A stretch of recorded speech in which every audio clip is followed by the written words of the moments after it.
Okay, so this time the second derivative test. By the name suggests, we will be using the second derivative.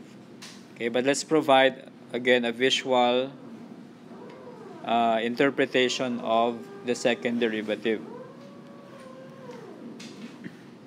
So the second derivative test is also used to find the maximum and volume, maximum or minimum.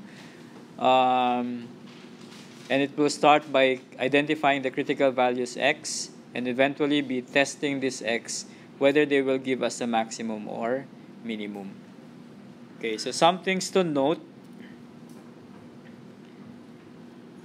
We will start with the derivative and then this will be followed by the second derivative. Okay, so how do we apply the second derivative in identifying whether a given critical value will give us the maximum or minimum? Okay, so this is the process. So step number 1, you still have to find the derivative and the values that will make the derivative equal to 0.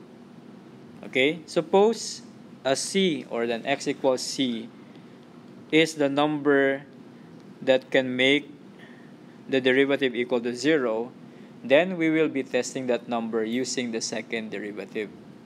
Okay, so step number 2, find the second derivative of x.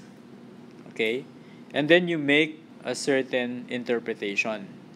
There are 3 things that can happen. At f double prime of c, so remember the c is the number that we obtained from the first derivative. So we will be testing the f or the second derivative at x equals c. There are 3 things that can happen. Maybe it will be 0, maybe it is greater than 0, or maybe it is less than 0. And their interpretations are, if the second derivative at c is greater than 0, then the c will give us the minimum value. So minimum value at c. If the second derivative at c is equal to 0, there is no conclusion that can be made. It means the second derivative is not the best way to test for the maximum or minimum. Then that means you have to go back to the first derivative. If it is less than 0, then the maximum value can be obtained at the value of c. Okay? Let's go back to our previous example so that we can connect the ideas. Okay, the volume of x, the volume x function, which was 4x cubed minus 120x squared and then plus 900x. Following the steps, we need to find the first derivative, in this case v prime of x, and we set that to 0. And we found that the derivative will be 0 at x equals, in our previous example, x equals 5. So this is our c. So instead of testing the 5 using the first derivative test, we proceed directly to the second derivative. So we have to compute the v double prime of x. And the v double prime of x is 12x squared. The v prime. Wait, the v prime is 12x squared minus 120x plus 900x, right? So 12x squared, 120x plus 900. So that means the second derivative is, so coming from this, it will be 24x minus 100. Did I miss anything? It should be just 900, right? So we have 120, x becomes 120, 900 is 0. That is a second derivative. then you will be applying this concept. You have to test if you substitute the c in the second derivative, will it give you a greater than 0 number, an equal to 0, or a less than 0 number, meaning positive, 0, or negative. So we will be testing the 5 on the second derivative. So v double prime of 5 means 24 times 5 and then minus 120. What is this equal to?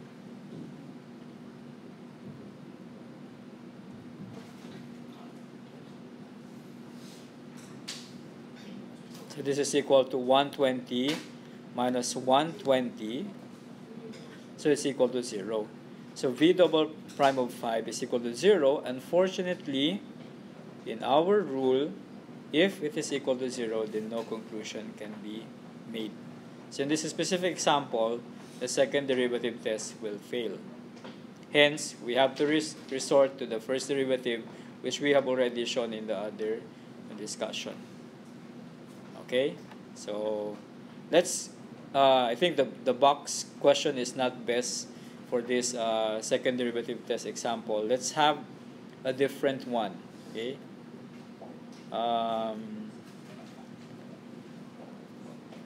Let's try it on a general function.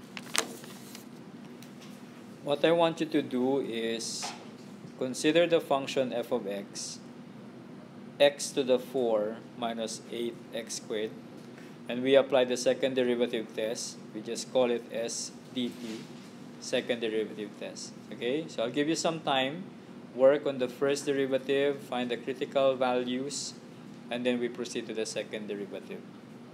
Okay, so do it now. So let's solve this.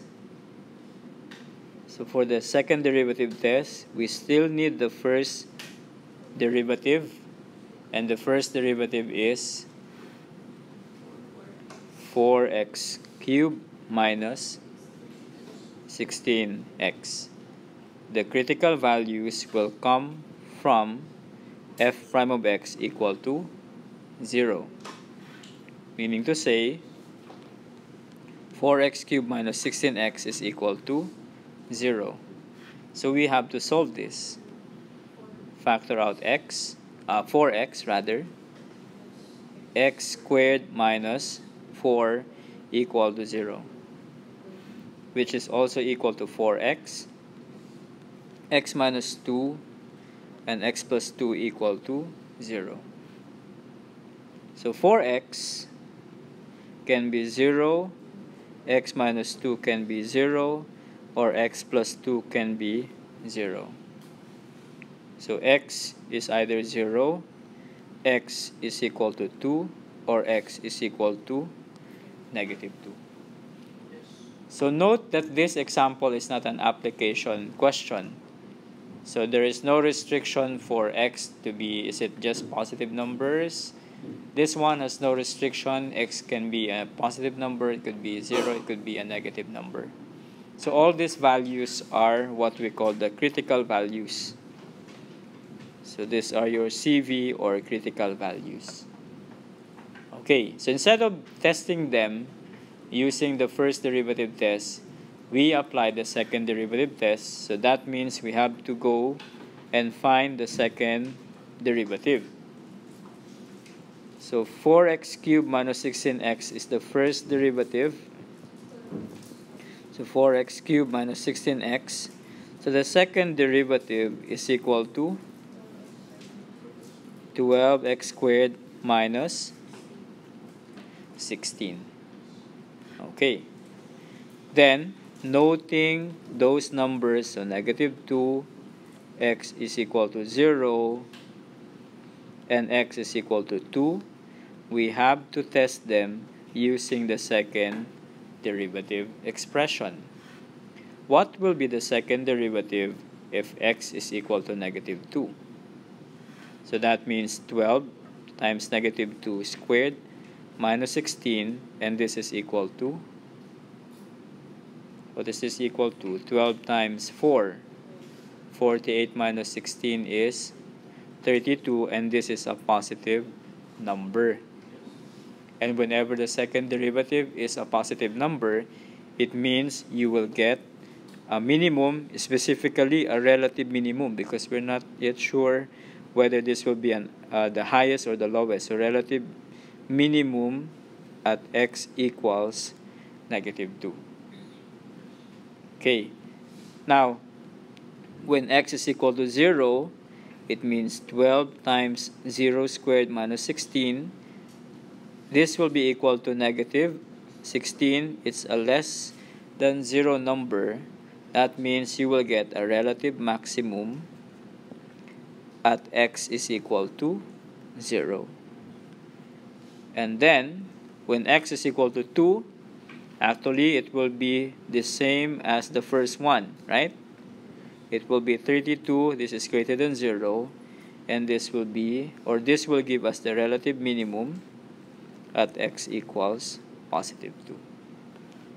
Okay, so if the question is like, find the relative minimum, then all you have to do is to use the x equals -2 and x equals 2 on the given function. Find the relative maximum, then use x equal to 0. Okay, so now all we have to do is to find their corresponding y.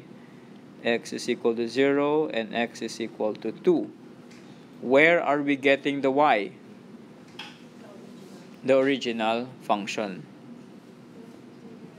And the original function was the f of x, or the y, is equal to x to the 4 minus 8x squared. Okay, find the corresponding value when x is equal to -2. That is 16. Let's compute. -2 raised to 4 minus 8 times -2 squared. This will be equal to, that's 16 minus 32, right? So -16. And I think that will be the same when x is 2. It's also -16. But when x is equal to 0, that will be 0, right? Change all x by 0, then that means the y is equal to 0. So you have to be specific when it comes to finding a certain value. So if I say what is a critical point, then we have -2, -16, 0, 0, and 2, and -16. If I say what are the relative minimum, then you say the relative minimum, well, they're the same as -16, so it's just -16. What is a relative maximum? The value is equal to 0. Your answer should be specific to what is being asked. What are the critical values? -2, 0, and 2. Okay? So, are there any questions on how we apply the second derivative test? Okay, so to summarize again, the second derivative test still involves the first derivative. That is, we need to find the first derivative to find the critical values, and then we proceed to the second derivative and test these values. Which among them will give us a maximum or minimum? Okay.